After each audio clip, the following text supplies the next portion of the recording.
Your thoughts? What? What? Who?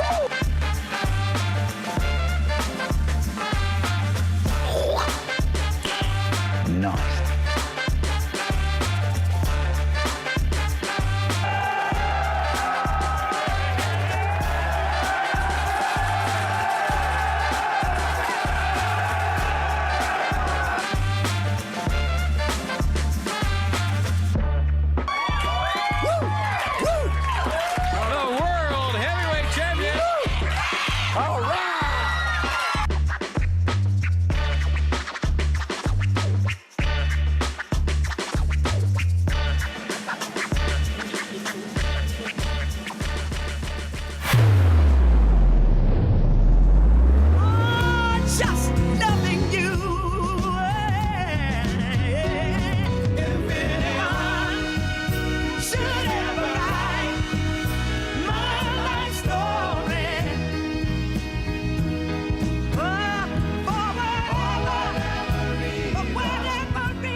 Welcome in.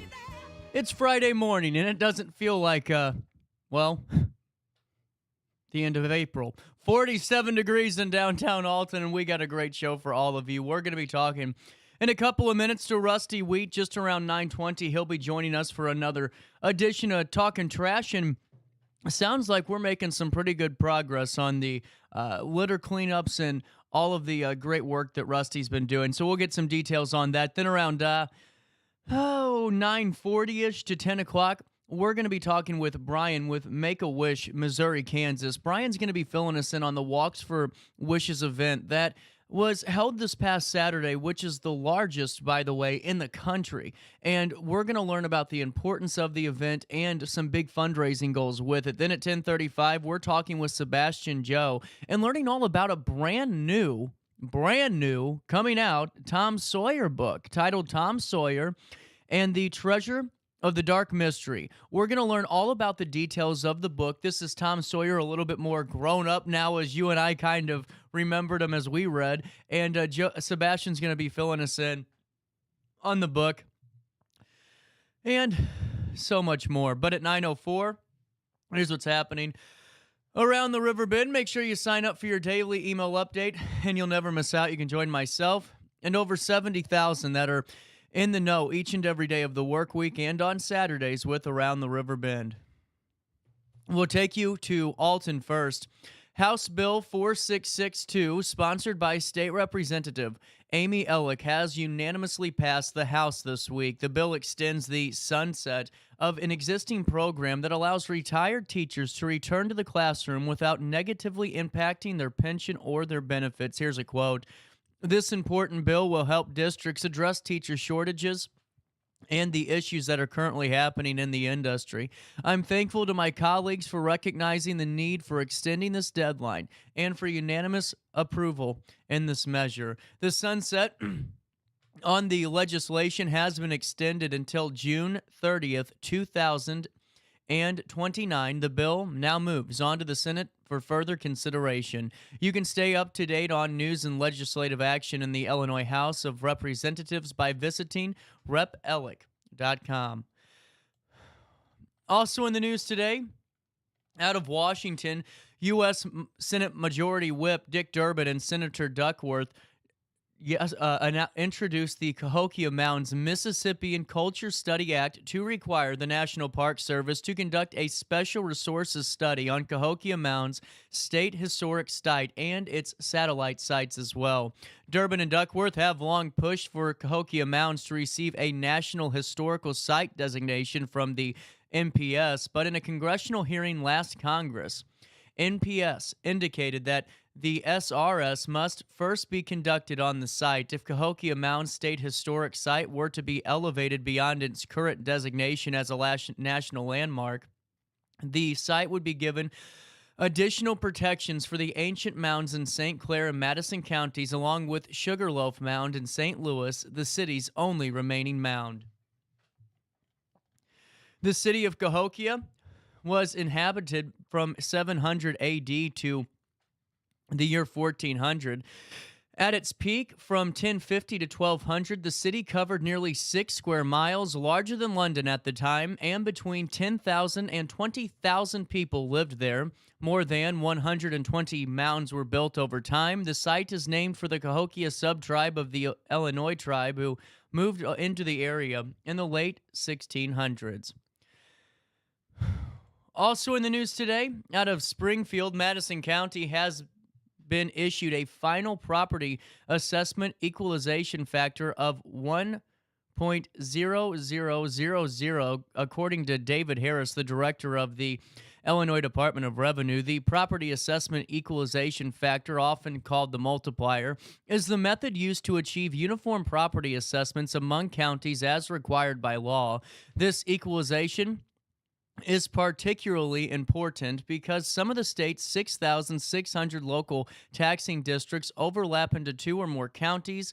If there was no equalization among counties, substantial inequities among taxpayers with comparable properties would result. Under the law passed in 1975, property in Illinois should be assessed at 1/3 of its market value. Farm property is assessed differently, with farm home sites and dwellings subject to regular assessing and equalization procedures.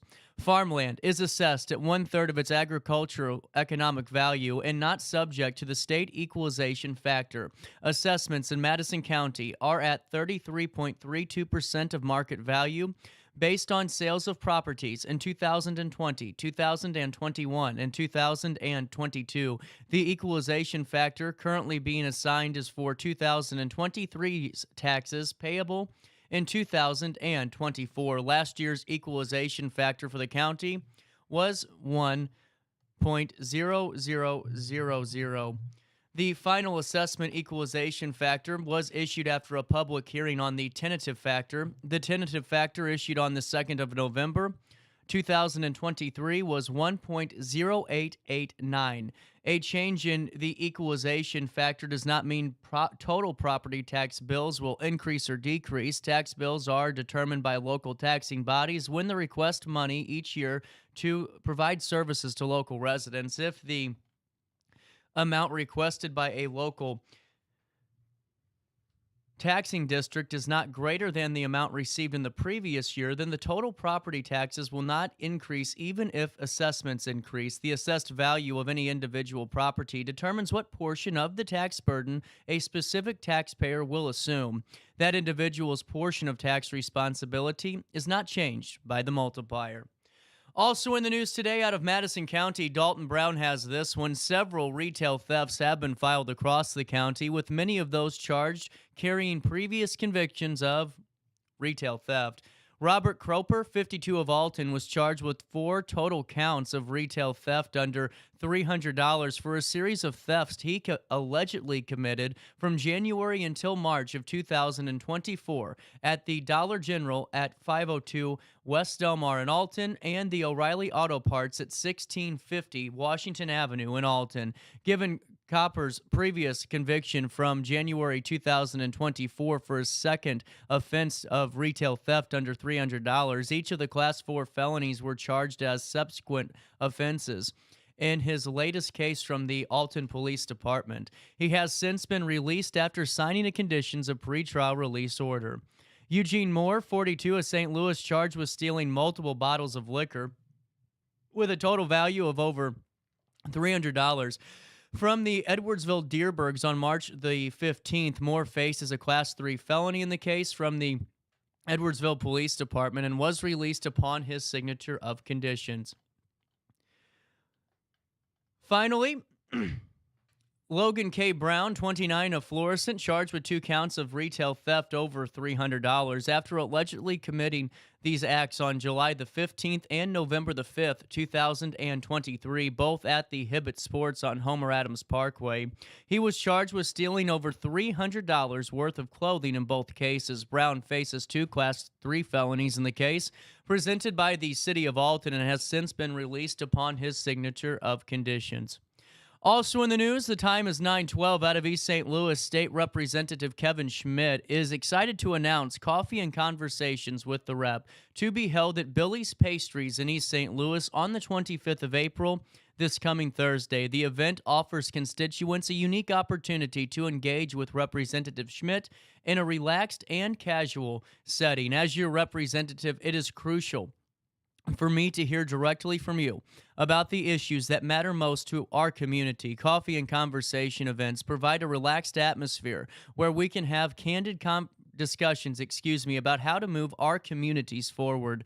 I encourage everyone to join me at Billy's on April the 25th, and let's work together to address the challenges and opportunities facing East St. Louis. Representative Schmidt proudly serves the 114th District. To learn more about the representative and his work in the community, you can visit RiverBender.com. Event details: the 25th of April, a Thursday morning, 10 a.m. until 11 a.m. at Billy's Pastries, 7301 East Street in East St. Louis. Final bit of news for you today, and it's in sports. Out of Edwardsville, Marquette boys volleyball defeated Metro East Lutheran on Thursday, April the 17th, to improve to 5-10 overall on the season and 3-4 in the Gateway Metro Conference. Finn Murphy led the Explorers with 10 service points, with Ryan DeClue having 7 service points in the win. Marquette's JV team also won over Metro East Lutheran 2-1. Marquette will host Alton High at 5:30 p.m. on Wednesday the 24th for senior night, followed by the JV contest. Explorer seniors this year are Ryan DeClue, Michael Hudson, Riley Jacob, and Joe Nugent. At 9:13, before we talk to Rusty, let's take a quick look at your weather today. 48 degrees. It feels like 51 today. Don't expect it to even touch 70. A high of 61, a low of 41. No rain in the forecast on Saturday. A high of 57, a low of 36. On Sunday, a high of just 60, a low of 37. But on Monday, temperatures start to rise again. A high of 68, a low of 52. On Tuesday, a 75% chance of rain, a high of 70, a low of 45. For time and temperature throughout the day, you can always give this phone number a ring, 618-465-4545. This time powered by Tom Lane, your local State Farm agent. You all know the musical. You all know the movie, Singing in the Rain. Gene Kelly, Stanley Donen, Betty Comden, Adolph Green, music by Arthur Freed. You name it, you name it, you name it. Lee Cox, Kevin Frakes are wrapping up the 90th season of Alton Little Theater, the oldest, most continuous little theater in the state of Illinois, and one of the oldest in the country. Wrapping up their 90th birthday with Singing in the Rain, and you guys are going crazy about this. May 10th, May 11th, May 15th, May 16th, May 17th, and May 18th. Those are your evening shows. Now, there are opportunities for Sunday matinees on May the 12th and May the 19th, but you need to call 618-462-3205 to see if tickets are still available. Adults, $27, youth, $18 for anyone 17 and under. This is concluding the big milestone, 9-0 for the little theater, and I'm telling you what, you don't want to miss out on this one. You can find out more ticket information, what dates are still available at altonlittletheater.org, but I can already tell you this, 3 of them are already gone. You're going to have to call the box office for more information, and they said they will add more shows if you guys buy up all the tickets. Another date will be added to make sure we can all witness Singing in the Rain. And while I have you, make sure you head on over to the Alton Little Theater Showplace for the open house on April the 28th for auditions for Oliver and information about the youth summer acting classes and so much more. For more information, altonlittletheater.org. That's altonlittletheater.org, or call 618-462-3205. And once you do, don't forget to tell them that CJ, sent you their way. We're going to take a quick break, but before we do, always good to take a look at downtown Alton, and then we'll talk to Rusty Wheat. The time's 9:16. Our daily show continues right after this on RiverBender.com.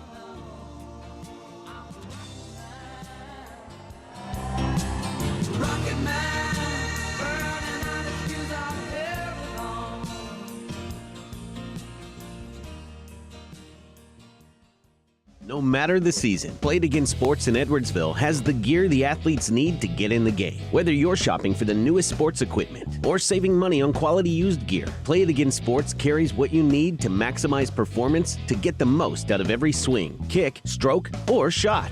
We'll even buy your used goods, paying cash on the spot. We carry all the gear for all the sports all year long. We're your hometown sporting goods store. Play It Again Sports, conveniently located at 4 Club Center Court in Edwardsville.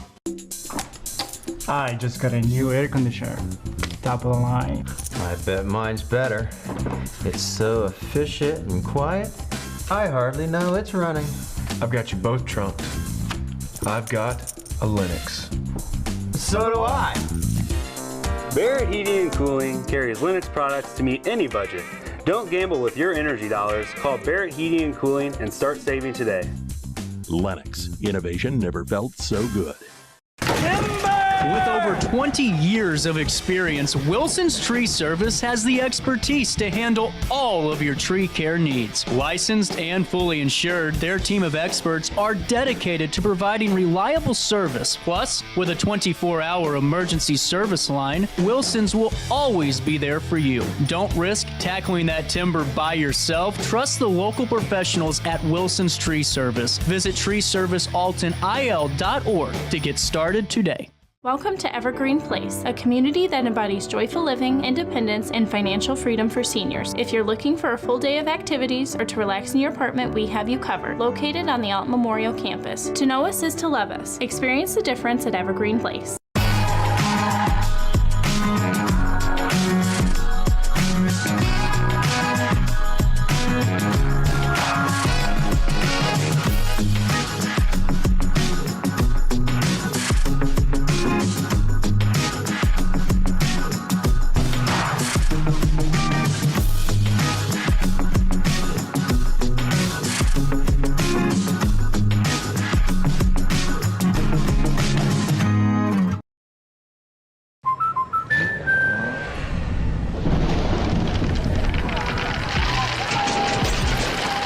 Life's better when you're under our roof. That's because our expert agents will make you feel totally protected with the right auto and home coverage at the right price. Also, you can enjoy the dreams you worked so hard to achieve. American Family Insurance.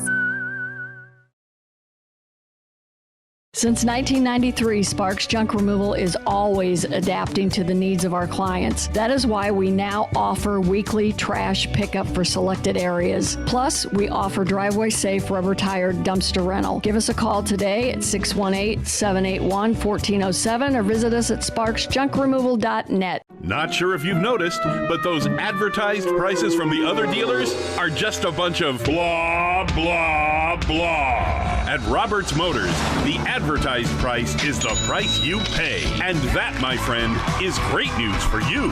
Don't fall for their so-called incentives that will leave you banging your head against the wall. Go with Roberts Motors. Prices you can trust and people you will like. That's the Roberts Motors way. And trust me, it's the way to go. In the heart-pounding moments of the game, every move counts, just like in chiropractic care. Dr. Andrew Dykman of Rosewood Chiropractic champions this belief, supporting our teams in every drive and supporting his patients for nearly 20 years, offering affordable, compassionate, all-natural wellness care. Call 618-259-2676 or visit rosewoodchiropractic.com today. Welcome back to our daily show. Here's CJ.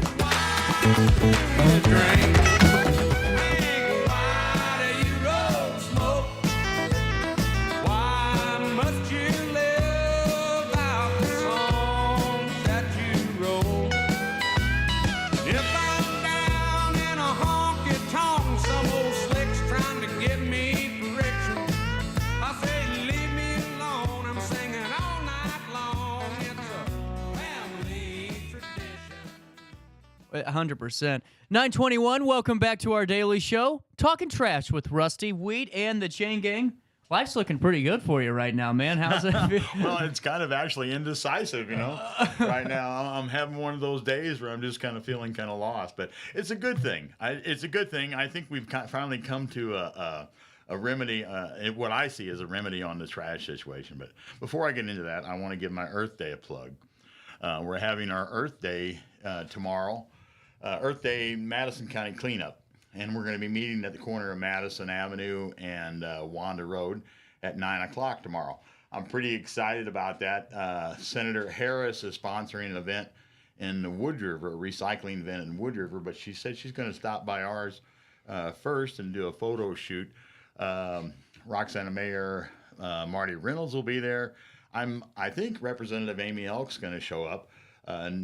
Roxanna has a new position as city administrator, and that's Jason Woody. He was formerly the Wood River Park and Rec. Right? He's going to be there as well. Chris Slusher, the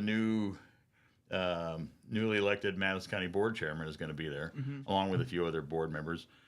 Mike Babcock and a few others. So I'm pretty excited. We even got the military showing up. I saw that on your Facebook today. The ROTC is going to show up in uniform, and they are under orders to be there by their sergeant for a certain amount of time. So it's pretty interesting. That's awesome, man. That's going to look really cool. Yeah. Well, and look at all the different groups you brought together for this, you know? It is amazing. I was really disappointed in the lack of participation from the churches. Some of the churches wouldn't even post it on their bulletin board because they had an activity going on that conflicted with it in their own. So rather than to put both of them on, they just would have left ours off. Churches are they're tough. Kind of a funny thing, tough. man. They're Either tough. you're a Catholic or you're not, or you're a Baptist or you're not, and we wish you well, but go do it with somebody else, you know. I have no disrespect towards them and everything, but I can tell you churches aren't what they used to be. I was disappointed in the lack of participation from the churches. Yeah. But other than that, Earth Day is looking up. Yeah, I'm really excited about it. But the thing is, we don't have as much trash this year as we did last year. Well, and that's a positive. It's a very positive, and it brings me back to my dilemma, what we're going to talk about. I've been working on this every day. I write letters and been picking up trash every week. Picked up over maybe close to 250 bags now in my little stretch. And I've watched these trucks all the time, and it's the netting on the trucks that is failing us. The netting sometimes gets dry rotted. Sometimes they get torn by the material that they haul. The boards and stuff, if they're going down the road, it seesaws it like a saw blade. Right. And it cuts holes in the netting. And they get sun beat, weather with the winter, ice and such. So they're like any type of rope or strap they wear out. And they're not so advantageous to want to change that out, yearly or whatever. They change them out when they have to. And so in that regards, most of the trash that we're seeing coming down the road off 255 and 70 and such, it's coming off these trucks because they have netting on them. The netting is the problem. That's what's failed us. I mean, I looked at all the solutions. I looked for the Madison County board members, and they said it's the police. I went to the police, and they said it was the truckers. I went to the truckers, and they said it was a trucking company. I went to all these different avenues, and I've just come to the conclusion that the only thing that they're going to fix this with is addressing the netting situation. Yeah. Now, there's some I saw you, and you've said this to me, that there's some states that use actual like vinyl tarps, don't they? And they just lay flat across. It's a heavier tarp. If you're familiar with watching a truck that's hauling gravel down, they'll have a tarp on it. It's a heavier tarp that needs a crank type system to put it on, take it off. It's a little more labor intensive to do so. But I checked with, say, for instance, one of the landfills I checked with, because their politics are very similar to Illinois, as it was up in New York. Seneca County, New York. They have a landfill very similar to the size of ours, here, the Roxanna landfill. And they're a little older than ours, and they went through some growing pains. They had nets on theirs like ours, and they've changed over to the tarp system, like we were talking about with the gravel trucks. At any rate, so I checked with, and I didn't get a lot of information from the landfill itself. They're somewhat reluctant to offer information. They don't know who I am, calling from Illinois. And then I checked with the city hall, and they were kind of the same way. They were kind of reluctant to give me all the information. So I called the police department, the Seneca County Police Department, and they were very gracious in telling me that there was a huge difference in the amount of trash that's coming off these trucks. I'll be damned, no kidding. Yeah. What happens is when the tarp gets punctured or whatever, it's an easier fix. They could put some tape or whatever they use to fix it, and it's more easily recognized. When you're looking at a tarp, you can see the puncture wounds and stuff from a pretty good distance. When you're looking at netting, it's not as easy as doing that. You can be right on it and not see it. That's what they've went to, and it's not the trucking salesman on the tarp or anybody that's trying to tell me this. It's the police that have to enforce this. And so I did just, by doing your research, you come to the conclusion that that is the solution. Tarps is the solution. And since then, I've noticed that the landfill has been somewhat more proactive in changing out some of the nets lately. And when they're changing them out, they're using a finer grade of netting. It's a dark netting that it's a finer, closer knit netting. So maybe that's kind of a solution kind of in between. I'm hoping, I don't know how long it lasts, but the problem is it's not careless drivers, it's not so much the checking station, it's the netting. The netting is what's failing us. And I encourage everyone to call your board members and tell them that this can be fixed. And that's why I say I think after today I'm pretty much done. I don't really need to come here and talk about this. I mean, I'll still have my chain gang, and I volunteer with the Collinsville Community Cleanup Crew. You know, I did work with Pride last week, Pride Incorporated. I did part of their annual cleanup, and I'll still do things like that. But as far as writing letters, trying to find a solution, taking pictures, just raising hell with MBI and raising hell with the board members and stuff. I'm kind of pulled back the reins on that. I think this is a solution, and it's up to them. If they want to fix it, they can. But I was just telling a friend of mine on the way up here, it's like I could give you a box of nails and I could give you a hammer, but I can't make you drive those nails in with a hammer. So it's up to them. They could fix this solution. And the reason I say they could fix this solution is because we put a tremendous amount of pressure on MBI, the trucking firm, just recently. And just recently, I've noticed a significant difference in trash. Like I said, they started changing their nets out. They could stop this problem if they want to. Yeah. It's just a matter of how much the board, what their will is to get this done. I'm hoping with Chris Slusher, the newly elected board member, he wants to go after the trucks, and his capacity was to hold them responsible. But I think he doesn't want to necessarily see the drivers punished as much as he wants a solution, and the solution is withholding their permits until they become in compliance. Well, and you know, this is a good test for the board too, because you know, they're used to having someone kind of riding them a little bit on this issue, you know, and keeping them honest. But you know, at this point, I get it. I mean, what else can you do? Yeah. I spoke at the board Wednesday night. I told them this, and I know that there's other people that are in direct opposition to this. I've talked to the head of zoning and planning, Chris DeCliff, and he doesn't see the need for this. He views that, you know, that the tarps can work if they're just changed out periodically. I agree with that too, but why haven't they done it? You know? I mean, we've been waiting a long time, and they haven't done it until they absolutely are a foot is on their throat. And so I've seen a noticeable decline in the trash just the past 5 or 6 weeks. But if we take our foot off their throat, it's just going to get bad again. It's going to go back to normal. It's going to go right back to again. So that we've got to figure out a way to and the only way I can see it is enforce it is to make them have a certain type of netting, or they don't get a permit. Well, and like you said, I love the tarp idea. You know, it might take you a couple more minutes to get that sucker on and off, but the peace of mind you have is a lot easier than I'd like to claim it as my idea, but there's other people in the parts of the country that figured that out, and they moved on it long before I came in this. But I'll take credit for it locally. But you know, back to that point though of what you said. You know, you give them the box of nails and a hammer. It's their turn. Yeah. And you know, for any elected official out there, they know at this point the public does care about this, and it became it became a campaign issue. It was such an important thing. So now it's up to them to do it. I spoke at last night at the League of Women Voters Club. And obviously today I'm on your podcast, and tomorrow I'll be doing our Earth Day cleanup. So I've just kind of Sydney's entrenched going to be myself. there. Yeah. I believe she said she's going to try and make it. She's going to go to your Earth Day cleanup first. I'm going to set up at the Mushroom Festival, just the morel mushrooms, nothing fun. I'd rather go to the other one. And then we're going to circle back and kind of rendezvous for a Saturday. I told her if she could just come for the photo shoot. The photo shoot is so important to me. Because that's just someone saying that I believe in what you're doing and I'm here. Well, and we do. You don't have to stick around. I mean, if you want to stick around for 5 minutes or 2 hours, that's up to you. We don't have as much trash this year, so consequently we're going to be stretching out and doing a little further down the road. We're doing two areas, and I think that'll work out good. The end result is probably get about the same amount of material in less time. I'm expecting we'll be done about 11 o'clock. Absolutely. You know, But when I was getting back to Sydney, I'm so happy that she's coming because, like I say, it's going to be such a good opportunity. We're going to have the military there, and hopefully Senator Harris will be there. Sydney will be there. Denise Sparks, God love her. She's the most responsible. And if nobody does business with Sparks Trash Service, you really ought to consider it for this one only. I pick up trash all the time from Republic trash trucks, all the time.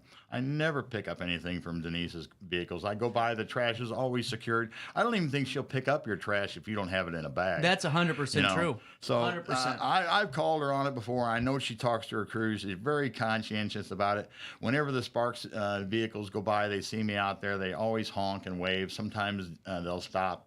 And I can't say enough about if you're conscientious about our environment, give Denise Sparks a call. She does everything she can to help keep our community clean. Well, and let me on top of that too, and if you're conscientious about supporting your community, because Denise does some really cool stuff for the community throughout the year, like the free Christmas tree pickup programs, and I think it's cool if someone's older and they don't want to move out of their home and go to a nursing home, they'll have their crew go in, Rusty, and take the trash right out of the kitchen for them and take it out for them. So that way, they call it valet trash service, so that way that older adult that maybe has some mobility or lifting issues doesn't have to worry about it. Too. What you're telling me is news to me. I don't know very little. I know very little about Denise. I've met her just in my regards, picking up trash and stuff. But I'm very impressed with her, and I don't have any no business association with her. So the plug that I'm giving her now is just from the heart. She honestly cares about our streets and our environment. So do your homework. Give her a call. Get rid of the big box people that don't care about your neighborhood. Exactly, and haven't been to my damn house in 3 weeks. Yeah, my trash is still sitting there, Rusty. Anyway, back to Rusty. Sierra, it's true. It's just still sitting there at my house. It hasn't gotten picked up. Sierra Club, fill me in. What's going on with them? Well, as I was talking, I don't know exactly what I'm going to be doing. I was sitting looking up to the good Lord above, trying to figure out what he wants me to do next. I'm still going to continue to pick up my trash. But lo and behold, I got a phone call this morning from the Sierra Club, and they could not attend my Earth Day event. Or the Madison County Earth Day event, but they would like to get involved and do some other things with me, and that kind of so cool, man. Yeah, because I don't know. I've been up against Sierra Club before when I was doing road construction, and all I remember is IDOT said, "Don't mess with Sierra." Yep. those people are a pain in the ass, and you'll end up giving in. So when she called, I thought I'm going to check into this because this may be my calling. That's the problem I have with this. I'm a very passionate person when I get into these types of opportunities or jobs or whatever, and sometimes I ruffle a lot of feathers. As Mr. Slusher said, sometimes I could be a little bombastic, and I really can't do anything about that. It's just for trying to use it to my advantage. Right. I'm aware of it. But sometimes I ruffle feathers and I piss people off, and I got to do a little apologizing later. It comes with the territory, unfortunately for me. Well, you know what? It's better to ask for forgiveness than to ask for approval, you know? Yeah. It's better to make a good run than a bad stand. That's right, man. Well, Phil, Cheesecake Lady, did you have her written down? Did you want to plug her? Yes, I do. I love that woman. If you haven't been to the Cheesecake Lady, I've been to the Cheesecake Lady. But she's got a shop down in Wood River, and that's the best part of Wood River for me is her neck of the woods. Yeah. She makes the best cheesecakes, and there's so many different varieties. Lavender lemon is my absolute favorite. I love that woman. I've told my wife I have a deep love for her, and it revolves around the cheesecake. Well, and Rusty, as we've been talking here, why don't we do this at 9:35? I got to take a quick break, but before I do that, let me fill you in just really briefly. Rusty already hit on Denise. Let me just give you another quick plug. SparksJunkRemoval.net. She is a big supporter of this show, and part of the reasons I can come on and do the show each and every day. She took on the big conglomerate, and you see those purple and yellow trash cans. They're popping up like bunny rabbits. They mated, they're just everywhere now. And it's because folks know that she cares about her community and she cares about customer service. Plus, they're even saving money each month on their trash bill because she's trying her best to keep rates affordable and support local as she gives back local, whether or not you need her for that trash removal service or if your neighbor just reported you to an alderman. you got to get that junk picked up too. SparksJunkRemoval.net. Reclaim your space today. When I got in the car accident at the ER, they gave me a prescription of hydrocodone. And over time, it took more medication to mask the pain. I moved over to drug seeking and found heroin and fentanyl. I went to the Centerstone rehab facility, and it was the best decision I ever made in my life. I have my own car, I have a job, there's nothing holding me back anymore.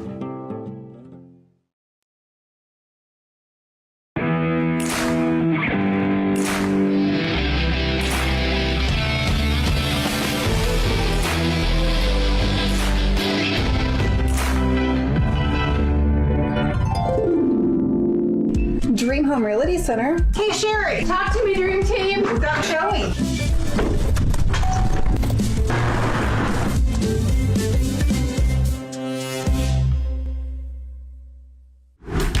Yo, what up? It's Mike Keith, the proud graduate of Lewis and Clark Community College. I got my start in broadcasting and now I work all over the country. I discovered my path in media, but I could have been an electrician. Or I could have been a nurse. Maybe not.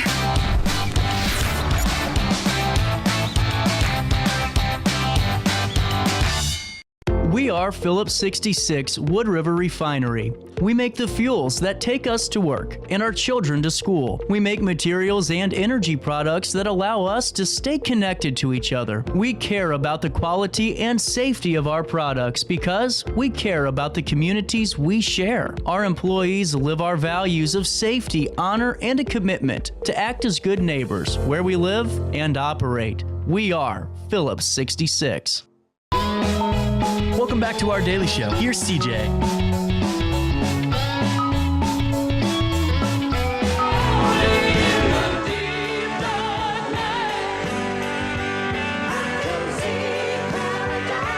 That's not paradise. That's just a clean roadway because all the trash is starting to get picked up now. Hey, you know, I met Meatloaf once. Did you really? Yeah, no way. I was taking pictures for the Wood River Journal back then. I had a press pass, and I would go to the MRF every night. And Meatloaf was on, and I got to go backstage and meet him. And he was telling me how he would do these amphetamines, speeders. Yeah. He would do these white crosses and drink warm beer before he would go on stage, and it would cause him to sweat a lot. And yeah. I can remember taking his picture. He was standing above me, and he was sweating profusely. And this is my moment of fame, you know.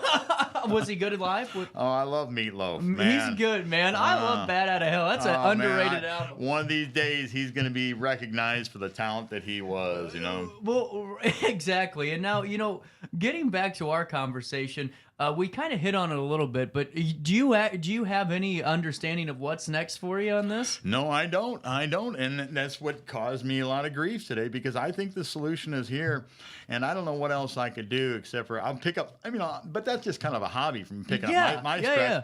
I was hoping to solve this problem, and I think we have. Yeah. The problem is getting to people to believe it, because they go, oh, that's not true, because I seen a truck, this and that. And there's so many different circumstances, but I'm talking about overall, the long haul, the biggest way to attack this would be to address the netting situation. And in that mind, if they're going to keep the netting, then they have to have someone doing mandatory inspections on those nets, someone other than the landfill. Yeah, because it needs to be third right party. now they have a tower out there where a guy's in the tower, he drives out of the landfill, he inspects it. You could go stand outside the road, outside of the compound there, and you could watch, and he's not there a lot of times. You'll see vehicles, the trucks drive right around the wash station, and that's where Senator Harris is putting this legislation involved with war stations and stuff you're hearing a lot about coming out. But that's wonderful, and I met with Senator Harris the other day. I think she's a wonderful woman, and she's very sincere about what she's doing.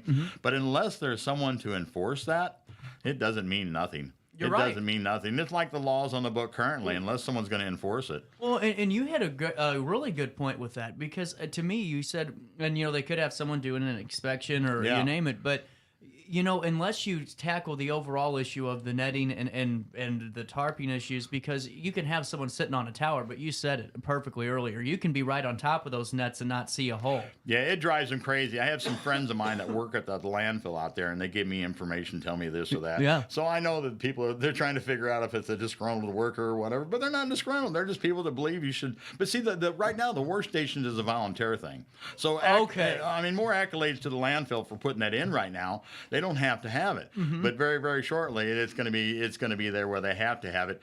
But I don't know how they're going to be able to like I said, you'll see the guy in the tower up there. He's on his cell phone sometimes, and he just waves vehicles on. And sometimes he's not there at all. And I complain about it, and they'll make the call, and then he'll be there for the next morning or whatever. But I don't know. I don't mean to paint a terrible picture but what I've seen, I'm just relaying. Well, and it makes total sense. And for anyone the last couple of years that you've written letters to or you've given phone calls to, I think it's a good check and balance to have have folks like you in the public, because you're going to know if you're doing a good or bad job based on that conversation. I don't know anything about the Sierra Club. I don't know much about them, put it that way. But I'm open for anything. If someone's got an idea, they want somebody that just sits around and bitches and writes a lot of letters, raises hell, and tries to get something accomplishment, I'm the guy for that. I just don't know what that next step is. You know what I mean? I really don't. Well, and what I mean though is if there's any hurt feelings though from anyone in the board, Rusty, I think they need to really realize that all it is holding someone accountable. If I work here and I don't show up to do a morning show for 5 days, I wouldn't be held accountable. Yeah, I heard someone's feelings yesterday at the administration building over at Madison County. I was wrong. I got information that was given to me that was incorrect. And I don't usually sit around and wait. I'm a member of the public. I don't usually sit around and do my fact finding on everything. If I hear someone says, hey, Joe is saying this, I'll go to who's Joe's boss and say, Joe has been saying this. He either has or he has not. That's up to his boss to determine. It's no malicious. I'm not trying to get anybody fired or slander them. It's just that if they are doing that, it has to stop. And the way I look at county officials is they've become far too accustomed to doing things the way we've always done it. And that hasn't been working for us. So if the impression that is MBI is paying a lot of the bills or the landfill is paying a lot of the bills, we need to rethink that. They work for us. They do not work for them. Yep. And I like to remind them all the time that they work for us, not for them. Well, and that's a good point, because it doesn't matter who it is, right, left, up, down, sideways. Once you get in there after a couple of years, you forget the purpose of what the job was. It's easy to do. You're thankful. You're loyal to the people that give you the paycheck. You become accustomed to the people you're dealing with. You want good relationships. I understand all that. But as the other side of it, there's people like me out there that says, hey, wait a minute, we're not going to put up with that crap. Well, that's what I'm saying. And it's good, though, because it keeps everyone... Checks and balances. 100%. That's how you have to have it. And, and what I think's great about this, on the flip side, hindsight being 2020, as a government worker, elected official, you name it, you know that you're doing a good job or something's going well when your phone hasn't rang in 2 weeks for the same issue that you've been getting called on for 3 months. Yeah, I made my share of mistakes, and I wrote my share of apology letters, but I've also know I've had a lot of accomplishments. Yes, a lot of little things have changed.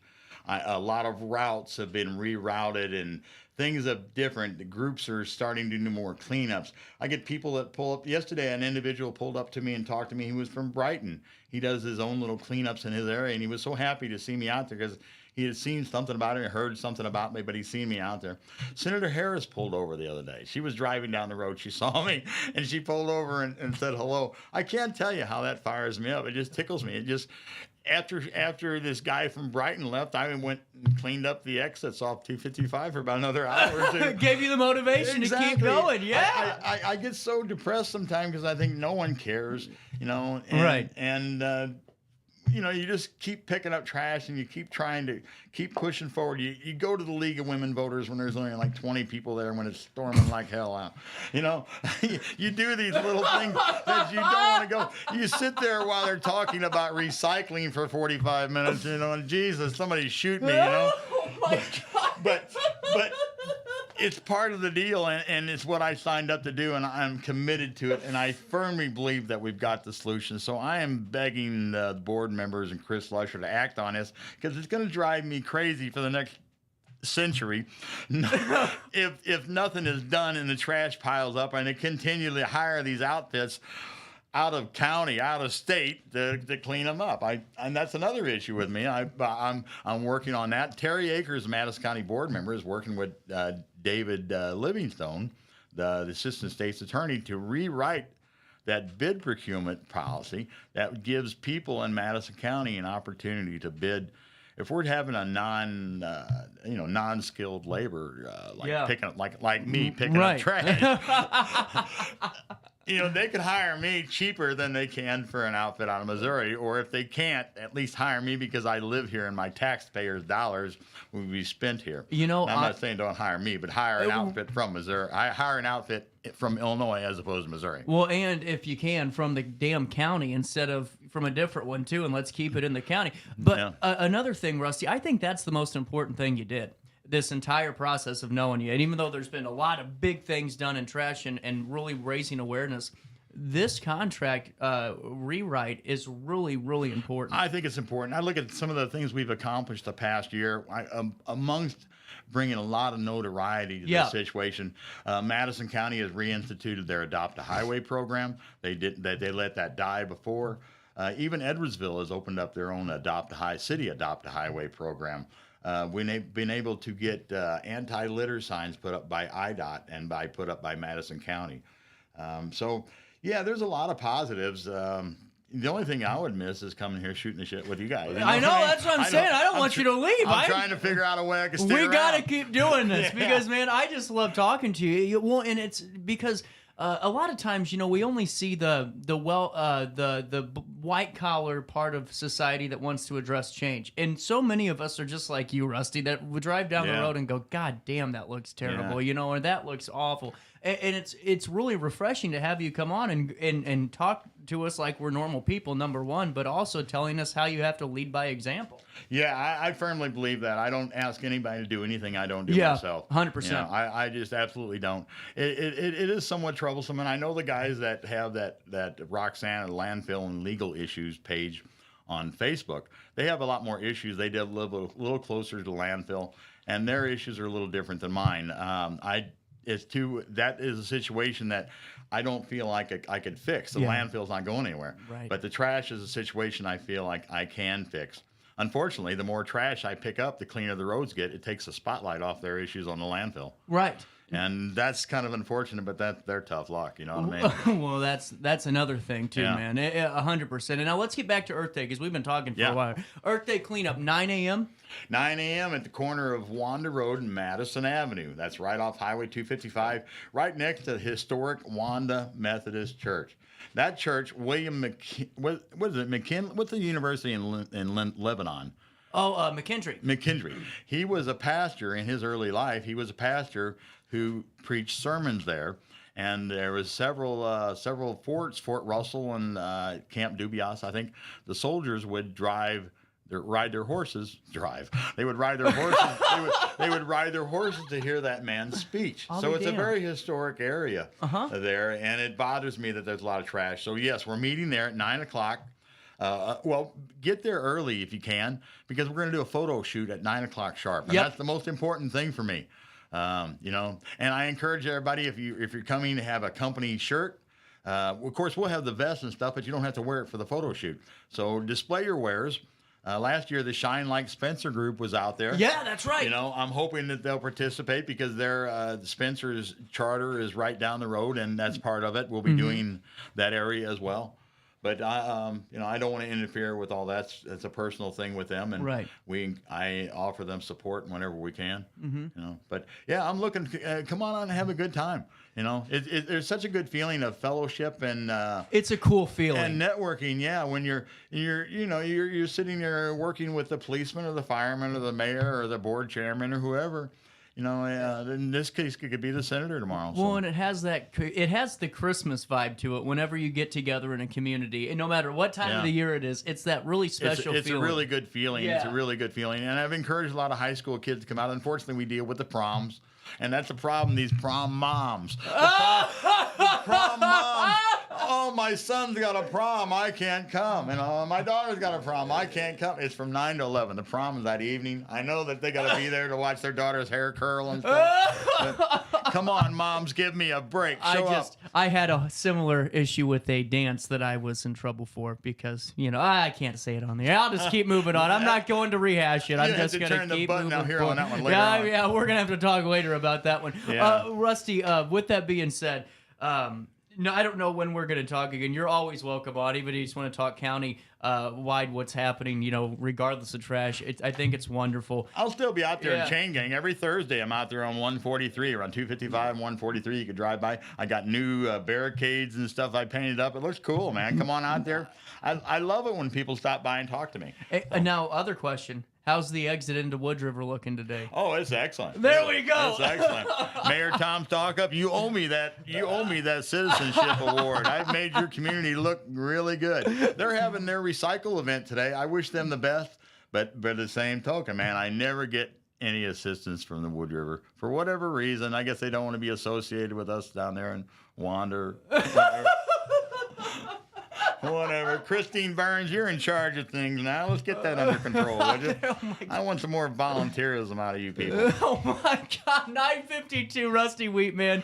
Whenever I see you again on this show, I know this ain't the last time. I just got a feeling it might not be for trash, but I'm gonna be talking to you, man, because your insights are really valuable. I'm always interested in new activity, believe me. Yeah. So give me a call if you might got some ideas on something to do. I'm out of Belk Park every day. So there you go. 9:52, a little bit of change. We'll come back and we're going to be talking with Brian from Make-A-Wish, Missouri and Kansas. They have the largest Walk for Wishes over in St. Louis, and over 600 children were there that were needing wishes this year from Make-A-Wish and were wanting to have their wishes fulfilled. They have on track 400 of those wishes are going to be fulfilled this year. They have a big fundraising goal, and we're going to learn all about it and all about this really important walk right after this on RiverBender.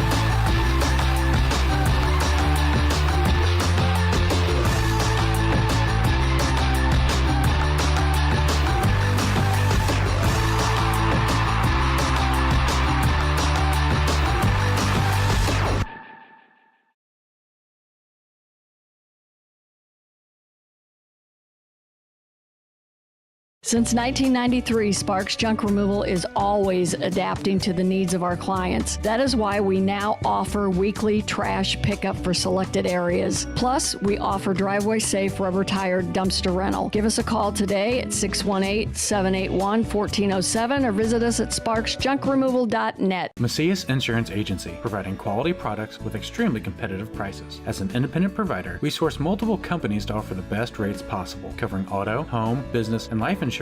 Our goal is to provide quality service that meets and exceeds customer expectations. You can rest easy knowing the Macias team is working round the clock to ensure that both you and the most important parts of your life are covered. Our qualified professionals make the insurance process easy so you can live carefree and focus on what matters most. Visit MaciasInsuranceAgency.com today to find out what our team can do for you. Not sure if you've noticed, but those advertised prices from the other dealers are just a bunch of blah, blah, blah. At Roberts Motors, the advertised price is the price you pay. And that, my friend, is great news for you.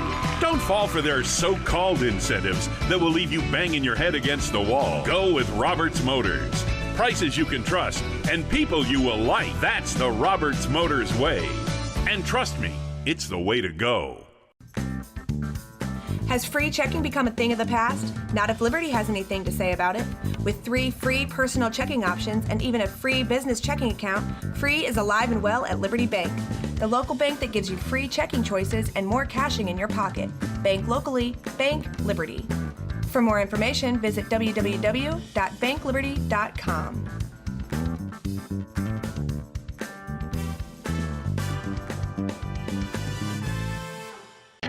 Riverbender Radio has built 3 great new stations just for you in the Riverbend. The Eagle, the Riverbend's classic rock station.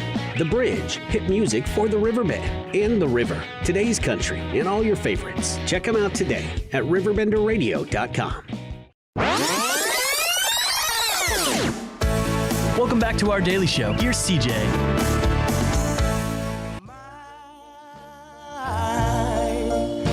Welcome into this Friday morning. It's right around 10:10 here in the heart of the 618, but we're taping this at 11 a.m. on a Thursday because there's a lot of great things to talk about. Brian Miller, Make-A-Wish, joins us now. Walk for Wishes was last week. It was Make-A-Wish, Missouri and Make-A-Wish, Kansas, correct, sir, that contributed to this, the largest Walk for Wishes around. That's right. Yeah, our local chapter is Make-A-Wish, Missouri and Kansas, and we grant wishes for kids throughout Missouri and Kansas. We have a 2-state region, and we're very fortunate to have an amazing community here in St. Louis where just philanthropy and heart just go a long way. And so for the last 13 years, we've had the largest Walk for Wishes in the country, and this year was no different. Thousands got together and we rallied around Make-A-Wish, helped grant some wishes, and had a great day in Forest Park. And take me through the recap. Was there some good results delivered? I know that you guys had a very ambitious goal of funds being generated. Were you able to get close? Yeah, so fundraising actually goes on for quite some time. We kick off our fundraising efforts at the first of the year, and then we'll go until about middle of May. And so we have about 5 months of fundraising wrapped around this one event. Our goal was $940,000, and as we're sitting here today, we're at about $500,000. So we're almost there, and we've got a little bit to go. But I'm confident that the St. Louis community is going to rally around us again, and we'll get even closer. That's really great to hear, and great progress already being made, Brian. And, take me through your time at Make-A-Wish. How long have you been with the organization, and what are some of the things that you could share with us from your firsthand experience with the group that everyone really does cherish? Yeah, so I've been fortunate to be with Make-A-Wish for almost 10 years. It'll be 10 years here in December, so almost there. And in my time and in my role being with marketing and communications, I'm very fortunate to have the opportunity to be able to meet with our Wish families and help tell their incredible stories. And our Wish kids are at the heart of everything that we do at Make-A-Wish. Each one of them, they're a true inspiration, right? Wish kids, they go through things that nobody should ever have to go through, let alone a child. Being diagnosed with a critical illness, it truly does rip away childhood from a kid. And, as a father, I can only just sit back and just, my heart breaks, right? Knowing that these kids are going through, whether it be a cancer diagnosis, a heart transplant, just the list goes on and on. There's so many critical illnesses that affect our kids. And being able to get to know the Wish families and tell their incredible stories is something that I truly value. And I've been fortunate, again, to be able to met some incredible Wish families, and I've developed great friendships and relationships with them. I look at all of our Wish kids as my little brothers and little sisters. Fortunately, with modern medicine and a Wish as being part of that healing process, the majority of our kids do go on to overcome their illness. And so my favorite part of my job is being able to look back and speak with Wish alumni who have had their Wish granted years ago, and being able to watch them grow up and know that Make-A-Wish was part of that process. We were able to infuse a little bit of hope and happiness during a very dark time and help children get better and live, longer and full productive lives. And so to this day, I cherish every moment that I have with this organization. It truly is incredible. It is a phenomenon to me, what Make-A-Wish is. And so just being able to celebrate that with our community and being able to share these incredible stories is something that I truly value and I'll never forget. Well, and on top of that too, Brian, I can only imagine, for the entire family, mom, dad, grandma, grandpa, cousins, you name it, when that diagnosis happens, the amount of stress that's created and trying to manage all of this and, keep your child, in the best spirits possible. I could only imagine how those wishes not only help that child, but really help that family take a bit of a breather, really get to be connected, really enjoy just their son, daughter, you name it, enjoying their moment and taking a step back to breathe. That's true. And thank you for saying that, because, critical illness does not just affect the individual diagnosed. So you're right. You may have a child who's been diagnosed with, we'll say cancer in this instance, but they've been diagnosed with cancer. They're being pulled from school. They're being pulled out of soccer. They're not able to be with their team or their friends. They're spending weeks, months in a hospital room, tests and scans, pokes and prods. And you've got siblings, you've got grandparents, you've got parents that have to stop what they're doing. We've got siblings who are still going to school, but you've got mom or dad who now is splitting time between home and a hospital room. And so, yes, the child who's been diagnosed, it is devastating for them, but it doesn't just impact them. It impacts the entire family. And so what the unique thing about Make-A-Wish is that, we understand that the critical illness does impact all those individuals. So we want to make sure those individuals are part of the healing process and part of that same hope and happiness. And so if a child wishes to go to Disney World, as an example, we're not just going to say, okay, you can take one parent with you. No, it's all of the family. It's those siblings, it's brother, it's sister, it's mom, it's dad, and we're going to make sure that those individuals that have been suffering through this dark time with them are going to be able to experience that happiness, because it truly does take a community to come together to help these children. And so we want to make sure that we're able to be there for them to support that. And what we've seen in that is that we've had a lot of families that come back from their wish experience, or, they've had that wish experience, and they'll come back to us and they'll say, wow, for the first time in a long time, for the first time in forever, we were able to just focus on happiness, focus on being a family. We weren't worrying about medical bills. We weren't worrying about what we were going to do with the kids and our wish child having to go to the hospital. Instead, we were able to come together and just be a family and just have a happy time. And that's something that we'll cherish forever. And hearing those stories, it truly does make the work that we do just that much more meaningful. And it just kind of goes back to just tell us, that what we're doing is truly important. 100%. And going back, Brian, to Walk for Wishes, which was last weekend, you hit on something that I thought was so important, and that's some of the Make-A-Wish alumni families and some of the, children at the time that were, making wishes, and you guys were caring for them and making sure that they could do what they wanted to do. When they come back and are a part of something this big to this magnitude for Walk for Wishes, what are some of those conversations like that they have with, just anybody that's walking through and wants to stop and have a chat? Yeah, it's all about that hope and healing, and being able to share their experience. So at the Walk for Wishes, it's incredible because we not only have our wish families in attendance to celebrate their wish, but we also have our community of supporters, whether those are sponsors, donors, our businesses that help us out, our volunteers. It's truly a celebration for everyone that's part of our Make-A-Wish family.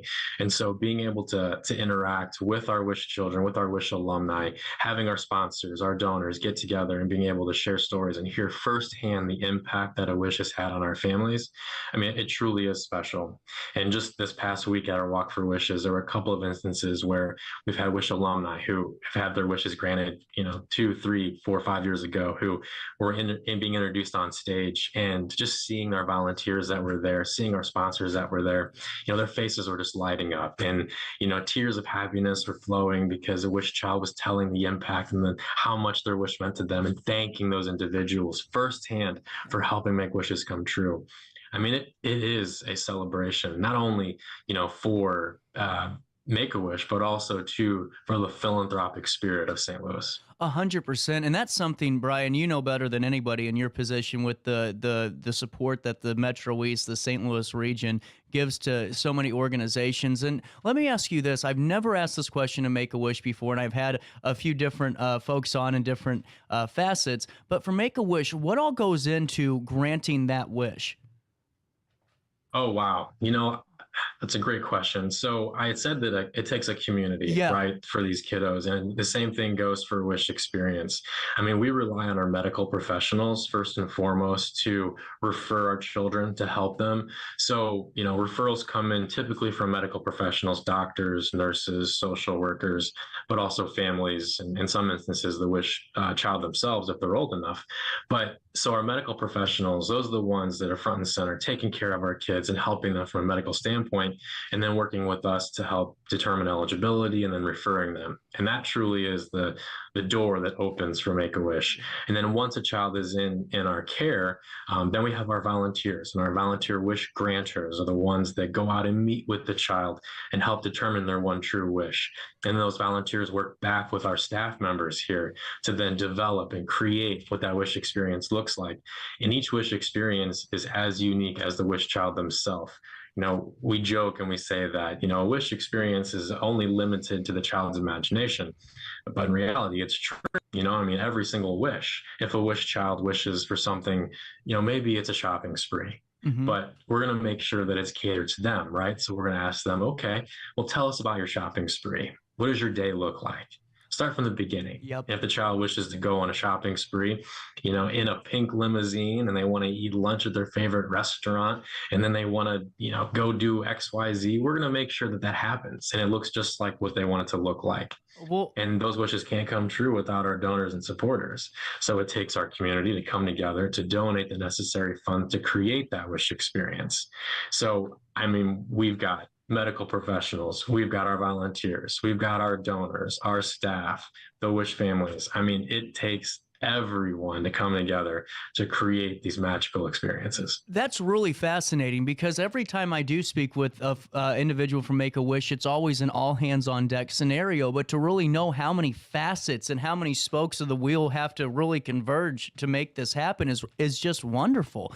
And, you know, Brian, I can only imagine the creativity that some of these children have with their wishes. You know, you were talking about if you want to go in a pink limo or you name it. But it also is it's really a great moment for that child, for, you know, the first time in a while being told, here's what you need to do with your body, here's what we got to do with you now, for them to make that decision on their own. And I think that's what's really cool, is that freedom to say, this is truly about you. Yeah, I mean, that's one thing that we always say, is that a wish experience truly can restore childhood and freedom back to that child. Because you hit the nail on the head.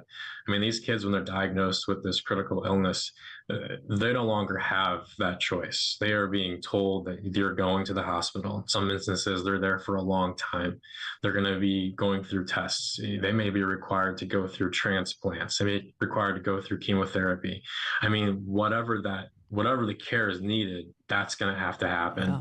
But to be able to then have that choice and that freedom to create something in your mind, something so perfect, so magical, that's just for you, something that you can't, you couldn't necessarily do yourself, or maybe your family couldn't do.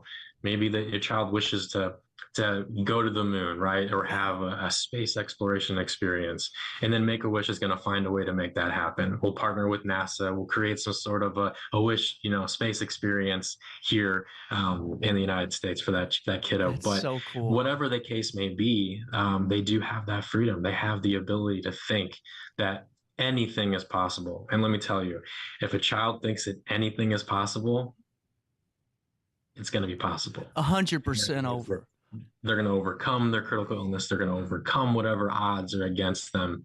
And just having that power of positivity that they receive from their wish translates to help in their actual medical battle. So, I mean, it's crazy to think about how just a wish can be so powerful, but it truly is. Well, and, on top of that, too, at being here for almost 10 years, Brian, does it amaze you how many, national figures, too, are a part of this, this great movement and this great organization? Because, every once in a while, people do X, Y, and Z, but to see that, from a national level all the way down, whether it's, a big superstar that someone wants to meet, or whether or not it's just financial support or messaging support, the real all hands on deck is great to see at all levels, whether it starts locally and builds its way up. But does it amaze you at any point to really stop and go, oh my goodness, we literally have a complete village on our side?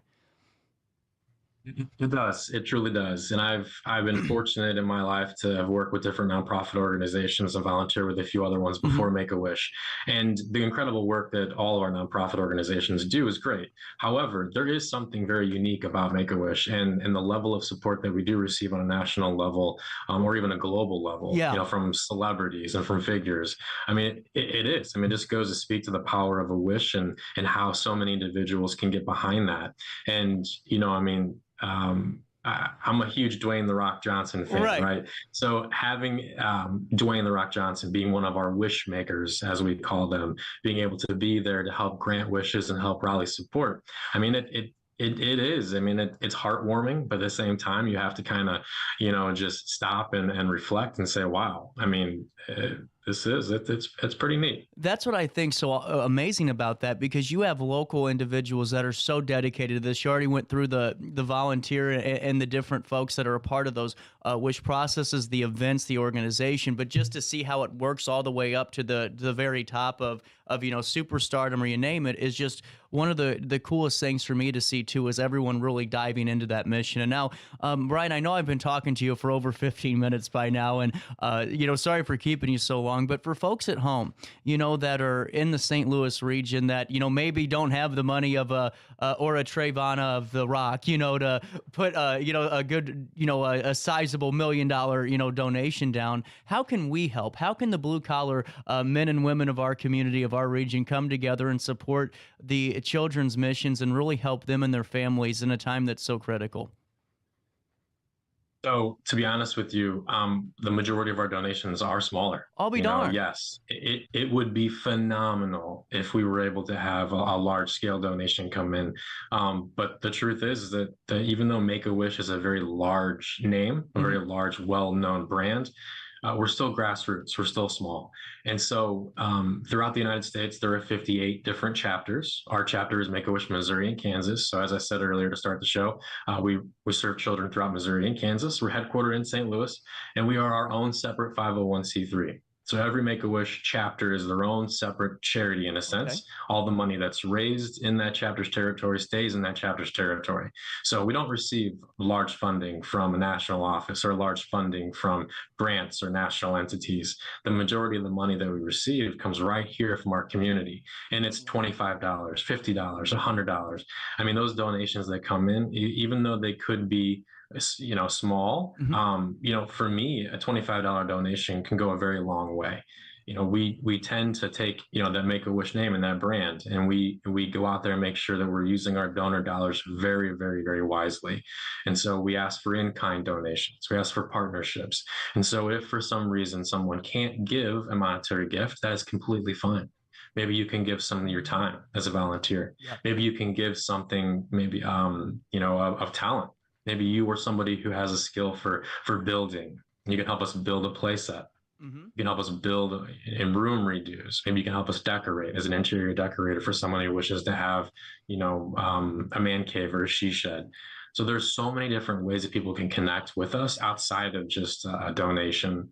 And by having those in-kind supporters that are helping us with free labor or helping us with free goods or products, that's going to help us save money to be able to spend on wishes where money is required.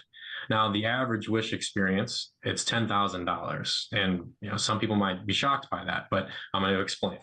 So wishes, they can be, again, as unique as the child. Let's say a child wishes to be a St. Louis Cardinal for the day. Well, we have a great relationship with our Cardinals partners, and that wish experience is going to be, not going to cost a lot of money. Now, if there is a wish to go to Hawaii, and it's a family of 5, mom, dad, wish child, siblings, that wish is going to cost a little bit. We're going to have to pay for airline tickets. We're going to pay for lodging. We're going to make sure that the child has everything they need on their wish experience. And so that wish may cost a little more.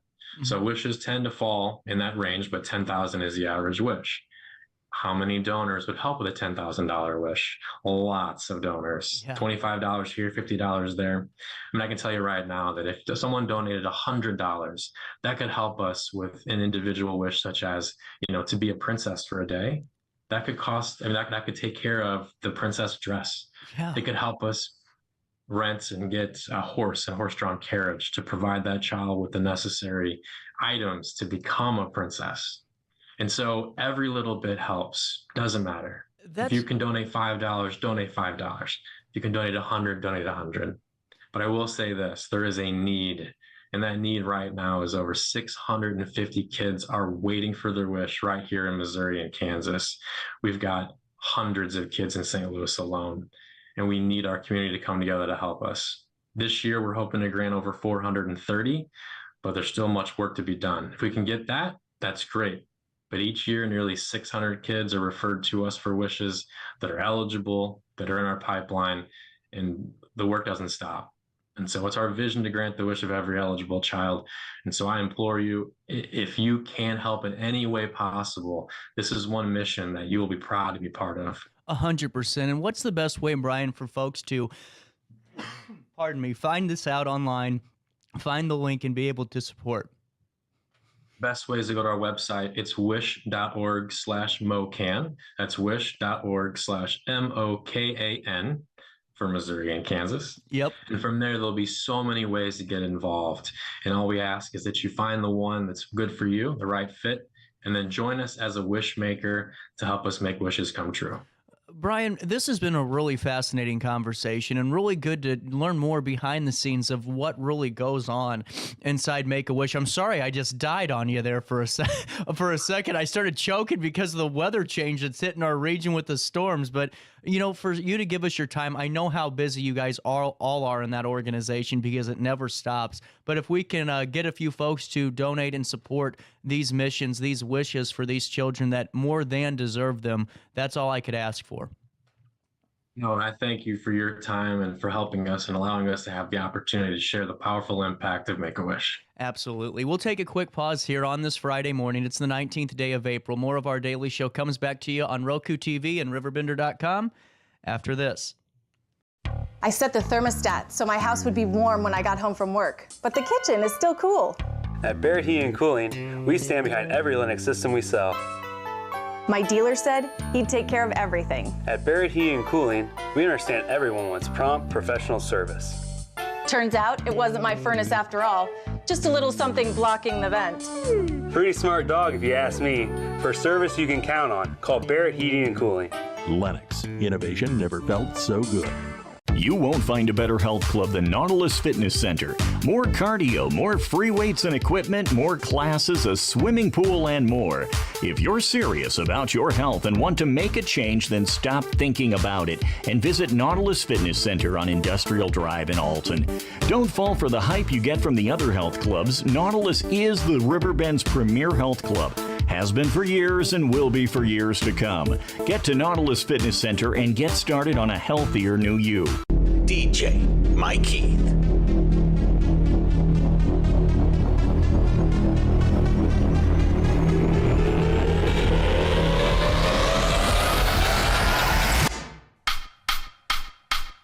This is where I am today. Let me show you where I started.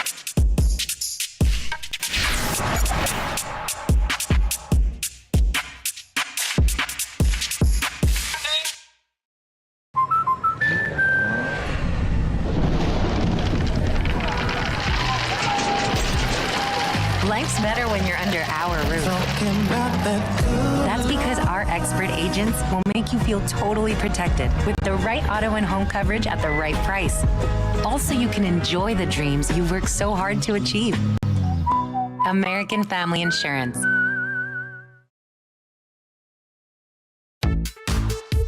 For the biggest selection of pre-owned cars, trucks, and SUVs in the Riverbend, visit AltonToyota.com or stop by their location on the Homer Adams Parkway in Alton.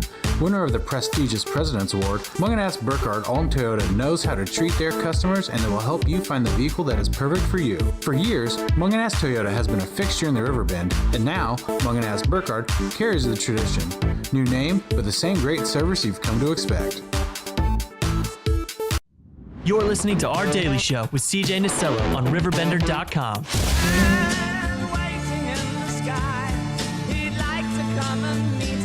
But he thinks he'd blow our minds. There's a starman waiting in the sky.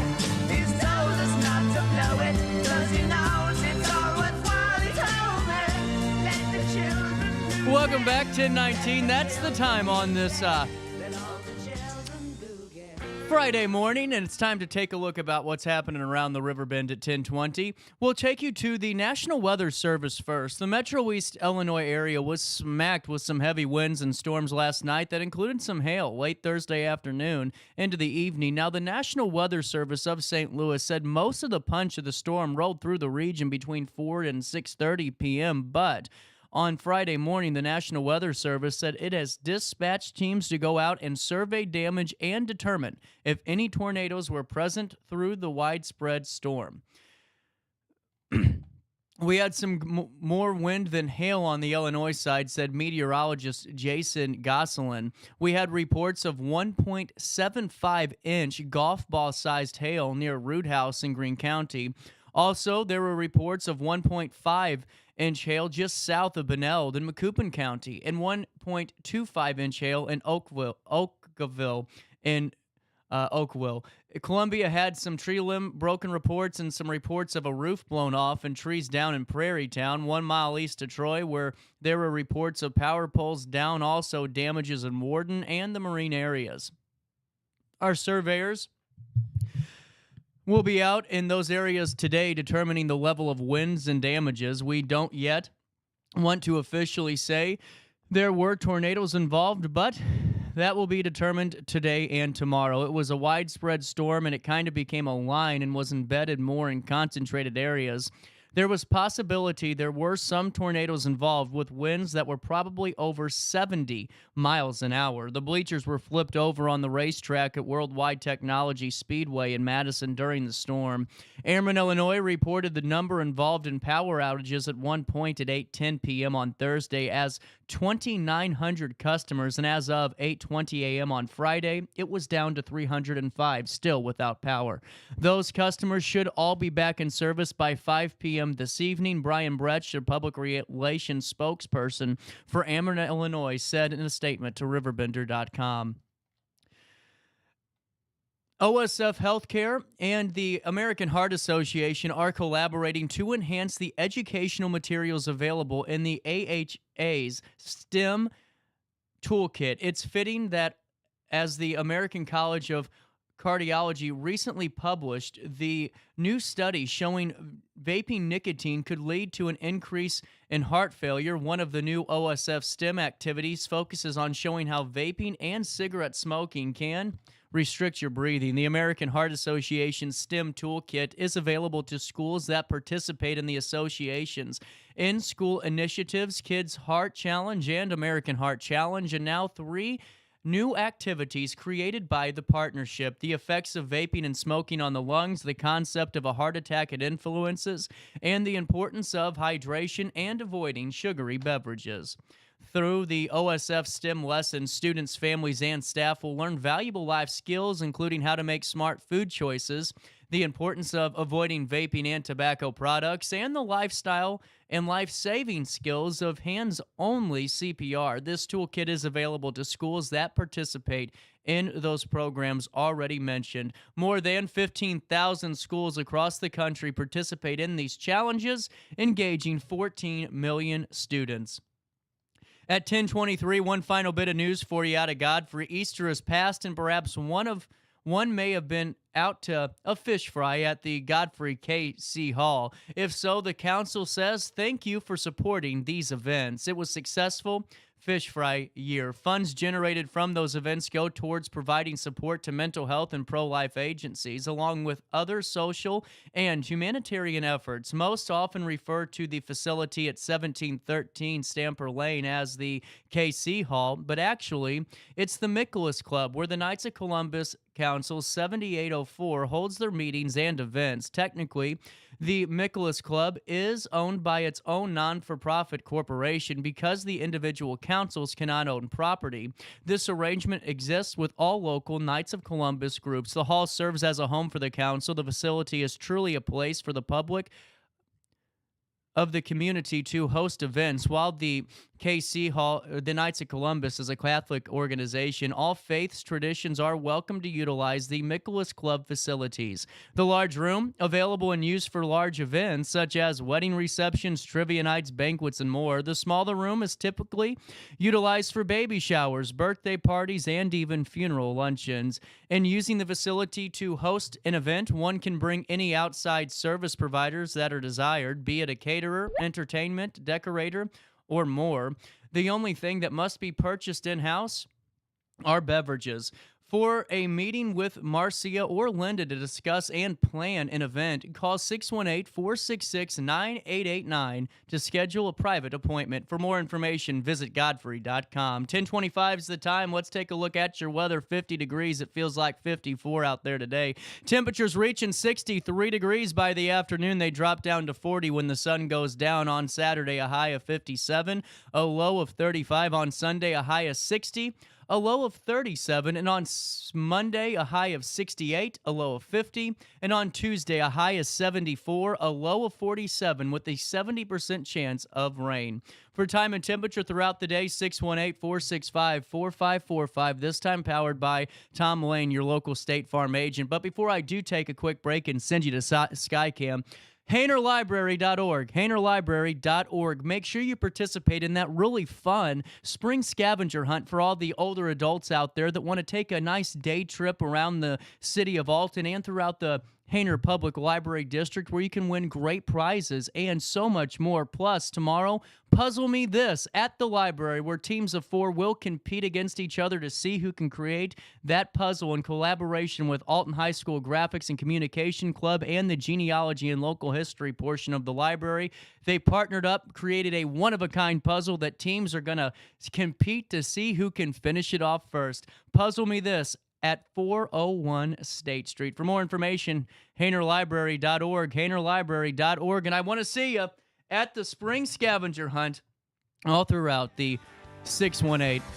Let's take a look at downtown Alton, and we'll come back with more of our daily show right after this on Riverbender and Roku TV.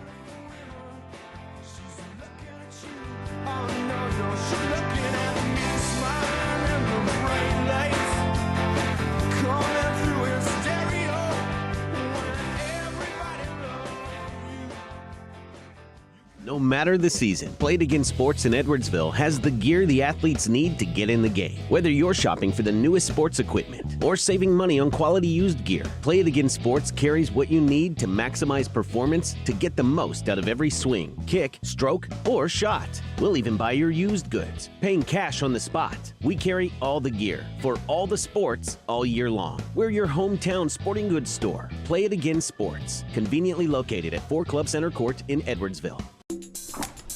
I just got a new air conditioner. Top of the line. I bet mine's better. It's so efficient and quiet, I hardly know it's running. I've got you both trumped.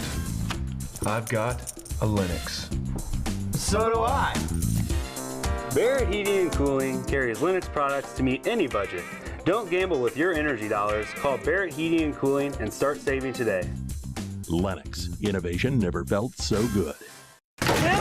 With over 20 years of experience, Wilson's Tree Service has the expertise to handle all of your tree care needs. Licensed and fully insured, their team of experts are dedicated to providing reliable service. Plus, with a 24-hour emergency service line, Wilson's will always be there for you. Don't risk tackling that timber by yourself. Trust the local professionals at Wilson's Tree Service. Visit treeservicealtonil.org to get started today.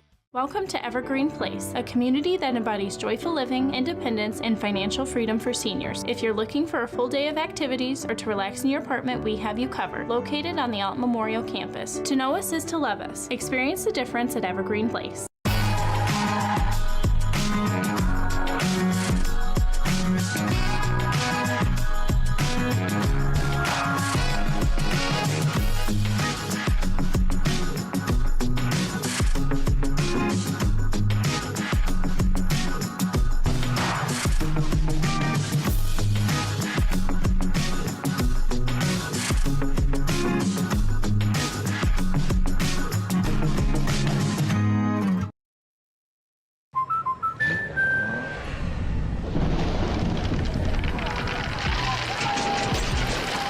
Life's better when you're under our roof. That's because our expert agents will make you feel totally protected with the right auto and home coverage at the right price. Also, you can enjoy the dreams you worked so hard to achieve. American Family Insurance. Since 1993, Sparks Junk Removal is always adapting to the needs of our clients. That is why we now offer weekly trash pickup for selected areas. Plus, we offer driveway-safe rubber-tired dumpster rental. Give us a call today at 618-781-1407 or visit us at sparksjunkremoval.net. Not sure if you've noticed, but those advertised prices from the other dealers are just a bunch of blah, blah, blah. At Roberts Motors, the advertised price is the price you pay. And that, my friend, is great news for you. Don't fall for their so-called incentives that will leave you banging your head against the wall. Go with Roberts Motors. Prices you can trust and people you will like. That's the Roberts Motors way. And trust me, it's the way to go. In the heart-pounding moments of the game, every move counts, just like in chiropractic care. Dr. Andrew Dykman of Rosewood Chiropractic champions this belief, supporting our teams in every drive and supporting his patients for nearly 20 years, offering affordable, compassionate, all-natural wellness care. Call 618-259-2676 or visit rosewoodchiropractic.com today. Welcome back to our daily show. Here's CJ.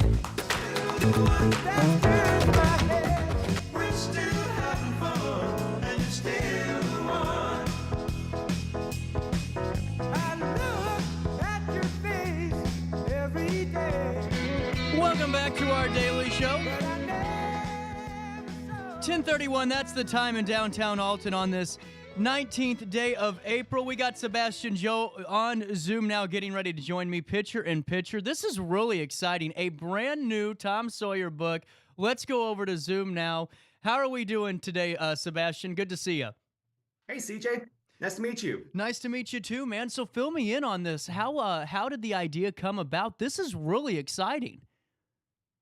Yeah, so, I mean, like a lot of kids my age grew up reading more modern things like probably Harry Potter or other things, but I was attracted to the more classic novels of literature and older books. Like I grew up reading like the Hardy Boys, anything by like Beverly Cleary, like old school, like stuff from the 50s and stuff. Yeah. And I remember I got a couple versions of Tom Sawyer and Huck Finn when I was about 10 years old. I fell in love with the story. I had read sections here and there of it, but never the whole thing all at once. Then when I was 13, what drove me was I didn't like where the story ended initially. So I thought, wouldn't it be fun if Tom and his friends just grew up a little bit more? Because in the book, they're supposed to be about maybe 11 or 12. In my initial novel, I made them about 17, 16 years old on the brink of young adulthood. And I wanted to write it in the style I thought that followed Mark Twain's template for the character and just made a fun, loving, mischievous, but good-hearted character that I think audiences will still fall in love with. I mean, he's still Tom Sawyer, just maybe a little more grown up, and he's about to take on a brand new adventure and learn some amazing life lessons along the way too. Well, and on top of this all, I really think the coolest part of this is the the severity of the piece, because so many people connect with Tom Sawyer. Everyone, that's we grew up in school and we're, at least reading the book at least once as a class or on our own. There's definitely definitely some pride in this for you. How important was it for you to make sure that, number one, you kept the story of the premise of the original Tom Sawyer character alive, but also took it on a new path, because that's definitely tough. Good question. So I would say that I know the story of Tom Sawyer probably better than any other book I have in my current possession right now or that I've read before. That being said, I know that I'm taking on the mantle of a very, very important American author, and I wanted to make sure I treat his characters with respect, because not all of the characters are my own. I have some original new ones in there, but I am using the legacy of another author. So I wanted to make sure that I remember that going through, I've taken about 16 years from the time I was 13 when I started writing this to the now when it's been published. So I've had plenty of time to make sure that all of the characters' time continuities line up, that everyone is approximately the right age, that technologies available at the time line up in terms of just realism and making sure that everything, because with Tom Sawyer, you have to walk the line between fiction and realism. You have to find that right balance, and I think I did that with my characters and with the story. I've presented it to numerous people just to get their take on it, because after editing it probably dozens of times myself, I've kind of grown sick of reading my own story. I bet. Not to cut you off there, but that's what I was ready to jump on, because whenever you said that, from 13 until now, the odyssey that it's been for you on this journey, I could only imagine all the memories and all the flashbacks you get, as you're finishing this book, it's published. Do you go back to 13-year-old Sebastian, whenever you're thinking about this book because of how long that odyssey's been for you? As a matter of fact, I have, yeah. Before I started writing this book, when I had access to a computer at the time, I actually started writing the novel by hand in just from an office supply store. Oh, in fact, wow. I have it with me if you want to check it out. Yeah, please show it. That is incredible. This is what it used to be. I love it, man. I co-wrote this with my sister when I was 13. Eventually, she stopped writing it with me about a year later when she got bored, and I took over the whole project. But it went from that to that. Oh my gosh. Well, and as a fan, have you had a chat with your sister when you showed her the cover of it? Like, man, you could have been in here for the long haul, I don't fault her for dropping off the project. I mean, she has her own life to lead. I'm Right. happy for where her life ended up, and I'm glad that I got to write at least the part I did with her when I did. Yeah. But no, I don't blame her. I made sure that she was up to date on the project, how it was coming along. I even gave her she was one of the first ones to get a copy when they came out to me in print.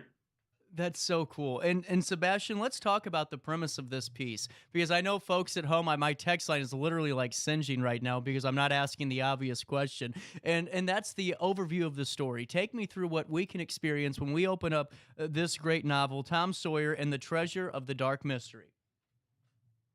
Sure. So I wrote my book with the premise that not everyone who's reading it read the original novels first. Like I'm one of those people that follows a trilogy from beginning to end. I can't start in the middle anywhere. Mm-hmm. But I wrote my book in such a way that even if you haven't read it, you will be caught up to the continuity of Mark Twain's world of Tom Sawyer anyway. There's enough anecdotes in there to fill in the blanks along the way to some of the major events from the original books. But basically the premise of Tom Sawyer and the Treasure of the Dark Mystery is that Tom and his friends are getting older. They're on the brink of young adulthood, and it's the start of summer vacation for them in school. So they're out and about. They don't have much adult supervision because they're older and they have more freedoms, but they basically want to learn about where the treasure from the original novel came from, the treasure that they found in McDougal's cave. This is where they pulled out about $12,000 worth of gold coins, and they brought it to the town. They ended up leaving the chest in the cave because it was too heavy for them to carry out. And through a little bit of discussing, they begin to wonder where the coins actually came from. So after going back to retrieve the chest, they learned that the coins had actually been property of a legendary pirate called Redbeard. Nice. And from there, after doing some Saturday chores in Aunt Polly's garden, they come across part of a treasure map that looks like it would lead to Redbeard's treasure somewhere along the way.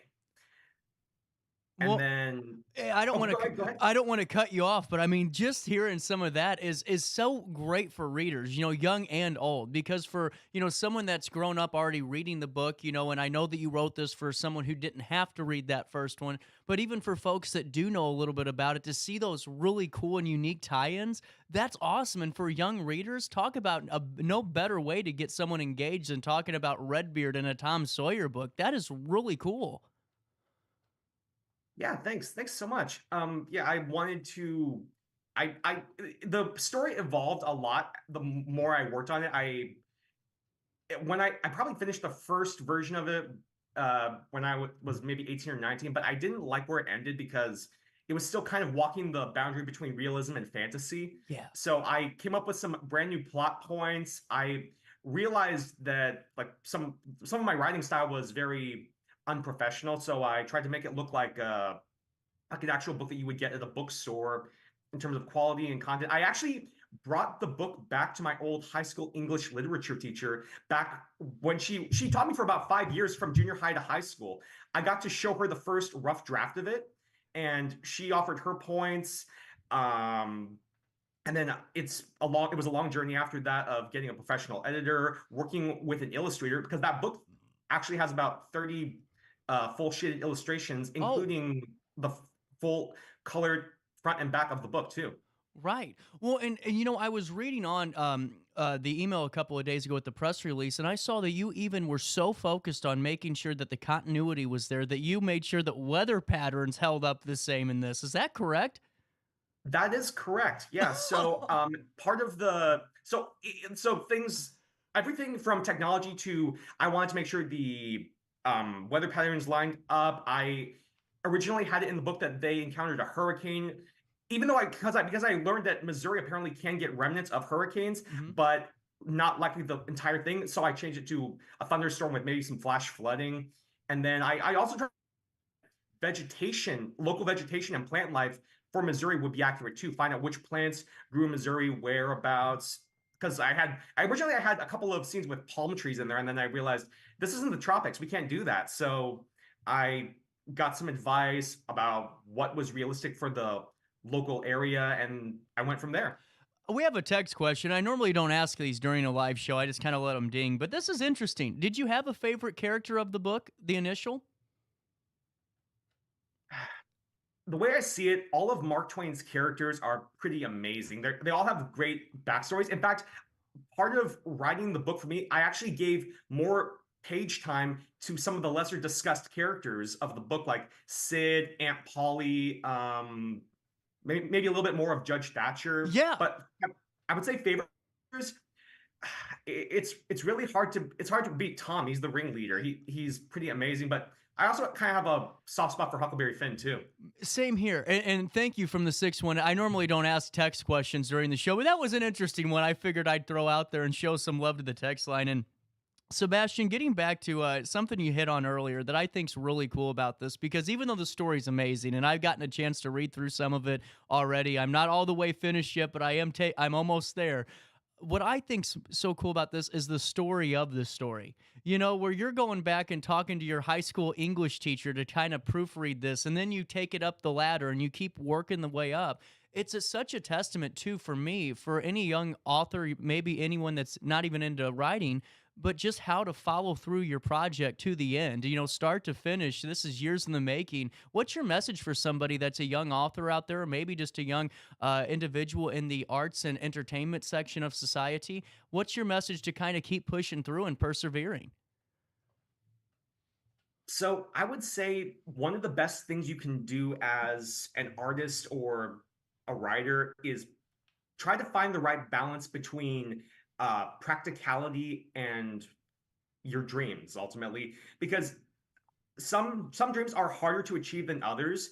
When it comes to realism, there may be times when you have to invest years of your life. I mean, just front to end for this project, it's been 16 years, and that's been because of a lot of things, including things like losing the desire to write, writer's block, interest in other projects at the time. I mean, Tom Sawyer isn't the first book that I've tried to write. I've actually been kind of working on some other projects like detective stories, murder mysteries, and even a teenage spy novel too. Oh, really cool.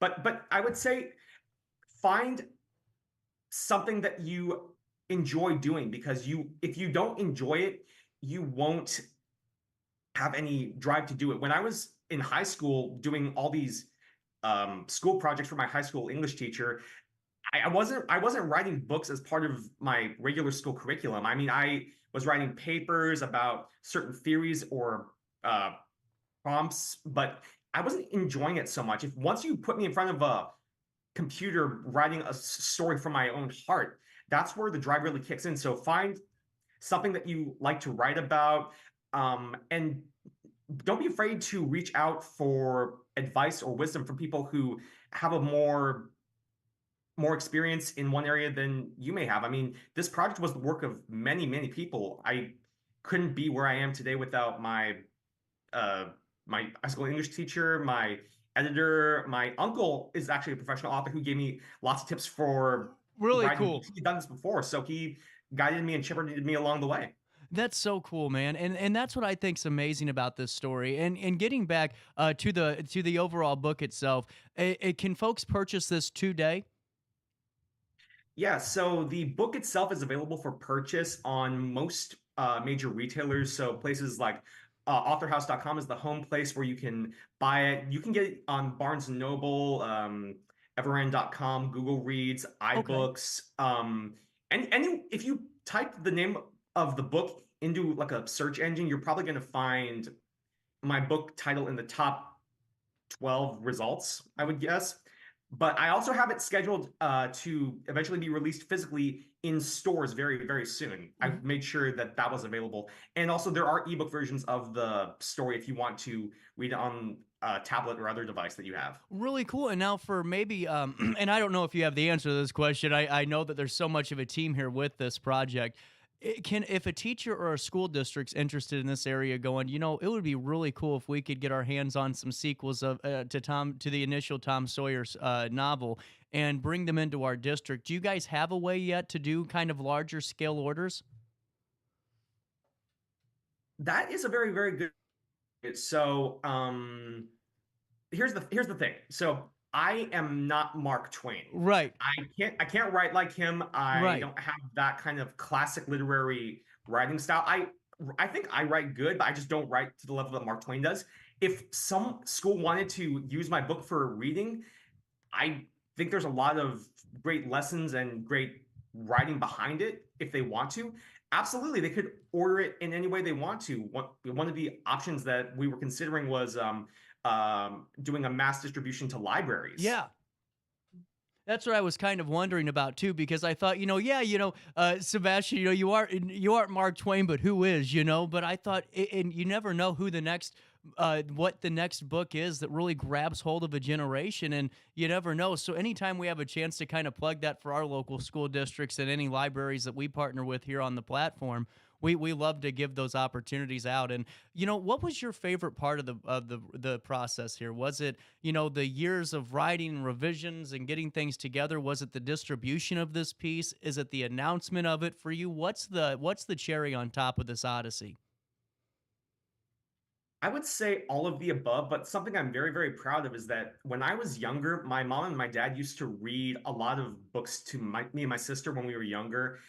Doing all kinds of voices and trying to immerse us in the world of whatever book we were reading.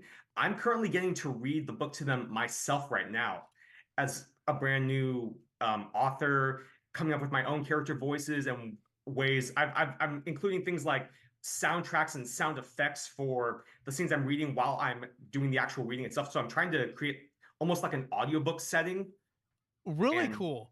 Yeah, it was just a really, really fun time getting to give back to them after all the years they've given back to me. That's really cool, man. Hey, where are you located at? It looks sunny over where you're at. I'm in a basement over here. Are you in Los Angeles?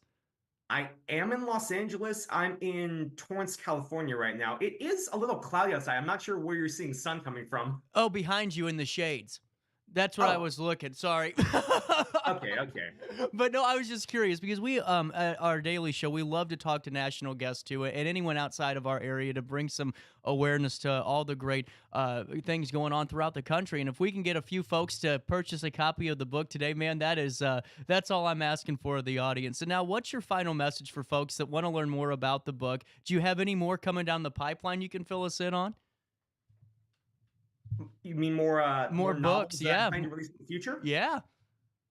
So, I think I mentioned before that some of the projects I'm hoping to work on somewhere down the road are a teenage spy novel. I was always a big fan of. Right.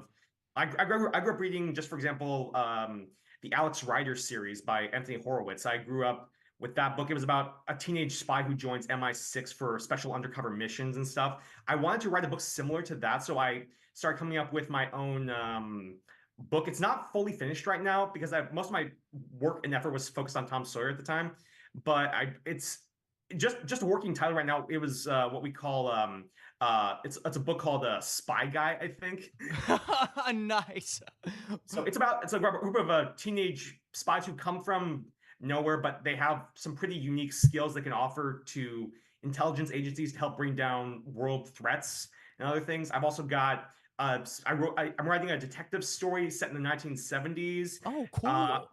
And I'm also working on a murder mystery. It's what we call it's called the Assassin of Mako Island. I like the name. The name sold me already, man. Well, I got to tell you this just because you're into the murder mystery and novels too. I was doing young authors, and I thought, man, I'm going to be the next Lemony Snicket at 11 years old. And I had to have wrote the most, ridiculously unique murder mystery novel as an 11-year-old. And I still think my teachers at the time have not looked at me the same since, Sebastian. You know what, CJ? Where you are at 11 is probably different than where you are right now. That's a good point. I would imagine if you picked those books back up, what you wrote, and you looked at it with a fresh set of eyes, I bet you could come up with some pretty amazing stuff. You seem very ingenious. Thanks. You know what? That's really cool of you to say. Thank you very much. And I've just appreciated talking with you about this. It's such a cool story. The story of making the novel, but also the novel itself with the synopsis and what I've read so far. It's really good, Sebastian. And anytime you want to come back on, fill in the St. Louis area with all the cool stuff you're doing, you're more than welcome to. And thank you so much for your time today in downtown Alton. Thank you so much. I only wish I could actually be there in person with you. I'd love to meet you. Absolutely. We'll have to set it up. Whenever we have a time, we'll definitely try to see if we can get you down in the Alton area and have some fun. Sounds like fun. Awesome. 10:51. That's the time here in downtown Alton. We'll take a quick break. Daily show on Roku TV, RiverBender.com. That comes your way, and we wrap up the week that was next.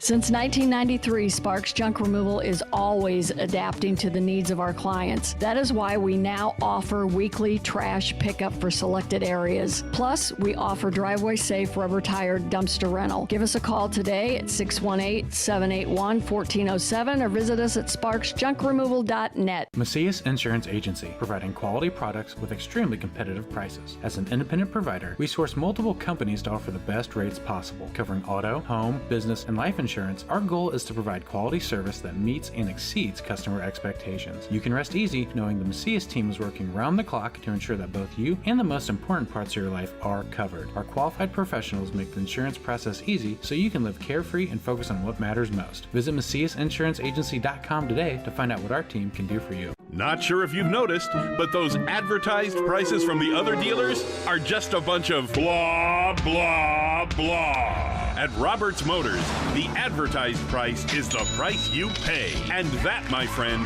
is great news for you. Don't fall for their so-called incentives that will leave you banging your head against the wall. Go with Roberts Motors. Prices you can trust and people you will like. That's the Roberts Motors way. And trust me, it's the way to go. Has free checking become a thing of the past? Not if Liberty has anything to say about it.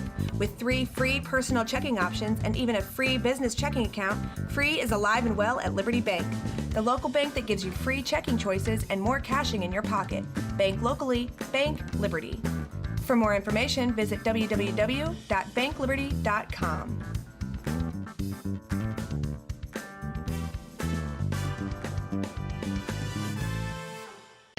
Riverbender Radio has built 3 great new stations just for you in the Riverbend. The Eagle, the Riverbend's classic rock station. The Bridge, hit music for the Riverbend. And The River, today's country, and all your favorites. Check them out today at RiverBender.com. Welcome back to our daily show. Here's CJ.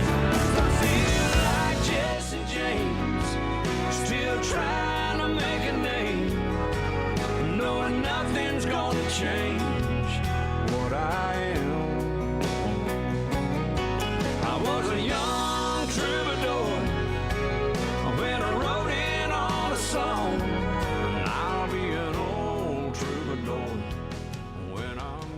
10:55. Welcome back. A little bit of change on this Friday morning. Hey, we're going to try to get Macy on the show next week. This is Megan Tyler's daughter. They both do wonderful work. Megan Tyler, Sacred Spaces of Care, and her daughter Macy is doing some really cool stuff.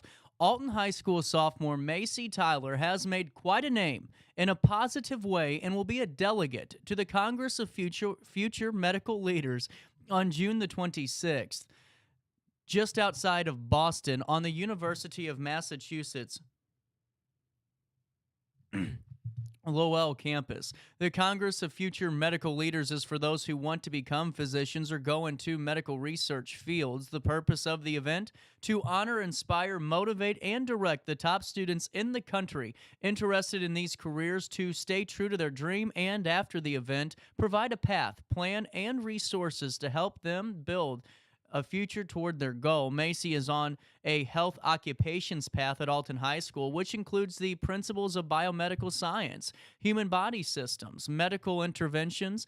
She has had a special interest in paramedic and forensic biology. Macy is an officer of the HOSA, the Future Health Professional Student Organization, and is a member of the FCC LA. In addition to her interests in the sciences and her involvement in the student organizations, Macy enjoys singing. She is currently a member of the Bel Canto Choir and often participates in musical theater. As well as being an active member of the Ignite Youth Choir, Macy spends most of her free time with her family and volunteers with various organizations in the community, most prevalently, the Sacred Spaces of Care, which I mentioned just a few moments ago. Macy's nomination to the Congress was signed by Dr. Mario Capecchi, winner of the Nobel Prize in Medicine and Science, director of the National Academy of Future Physicians and Medical Scientists, to represent Alton High School based on her academic achievement, leadership potential, and determination to serve humanity in the field of medicine.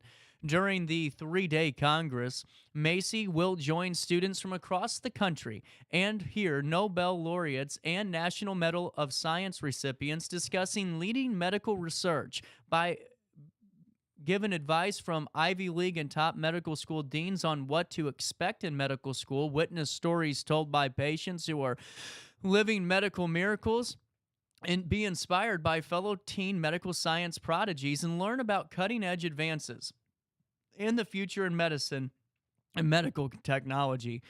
The National Academy of Future Physicians and Medical Science was founded on the belief that most identify prospective medical talent at the earliest possible age and help these students acquire the necessary experience and skills to make them a vital part of the medical society and take them to the doorstep of this very vital career. Congratulations to Macy and congratulations to the Tyler family on some really great work being done, and we look forward to hopefully setting up that conversation with Macy in the very near future. You know, it's really bizarre whenever I have to end a news segment at 10:58, and I'm like, do I have enough time to do one more? Do I not? Well, all I know is that I've had just a great time the last 1.5, almost 2 years being here on RiverBender.com. We didn't know how long the show would be going on for, but I think I'll be here for another cup of coffee or two, and I just enjoy doing it and enjoy talking with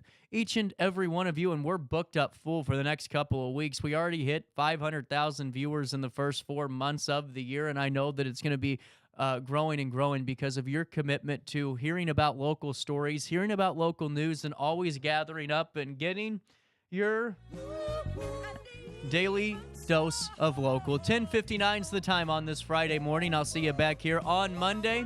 Until then, just try your best to stay out of jail. Once knew, oh yes he did, he said it would.